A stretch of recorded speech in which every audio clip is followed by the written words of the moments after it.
বিশ্ব রাজনীতিতে আজ আবারও উত্তেজনা তীব্র হচ্ছে। মার্কিন প্রেসিডেন্ট ডোনাল্ড ট্রাম্প ইরান নিয়ে নিলেন চরম কঠোর অবস্থান। ট্রাম্প স্পষ্ট জানিয়েছেন, নিঃশর্ত আত্মসমর্পণ ছাড়া কোনো চুক্তি হবে না ইরানের সঙ্গে। এই বক্তব্য তিনি নিজস্ব প্ল্যাটফর্ম ট্রুথ সোশ্যালে পোস্ট করেছেন, যা মুহূর্তের মধ্যে বিশ্ব সংবাদমাধ্যমের দৃষ্টি আকর্ষণ করেছে। ট্রাম্প পোস্টে আরও উল্লেখ করেছেন, ইরানের জন্য প্রয়োজন নতুন, গ্রহণযোগ্য নেতৃত্ব যারা দেশের ভবিষ্যৎ উন্নয়নে ভূমিকা রাখতে সক্ষম।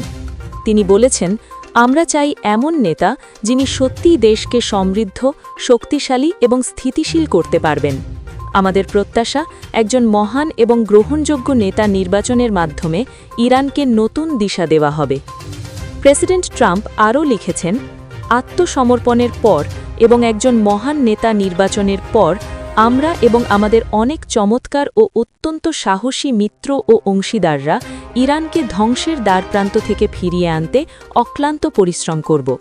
আমরা চাই ইরানকে শুধু পুনর্গঠন করতে নয়, বরং আগের চেয়ে বড়, আরও উন্নত, শক্তিশালী এবং অর্থনৈতিকভাবে সমৃদ্ধ দেশ হিসেবে গড়ে তুলব।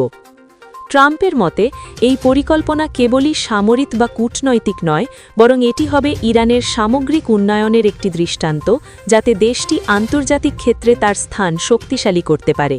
তিনি আশাবাদ ব্যক্ত করেছেন যে সঠিক নেতৃত্ব এবং সহযোগিতার মাধ্যমে ইরান আগের চেয়ে আরও প্রভাবশালী ও সমৃদ্ধশালী দেশ হিসেবে পরিগণিত হবে।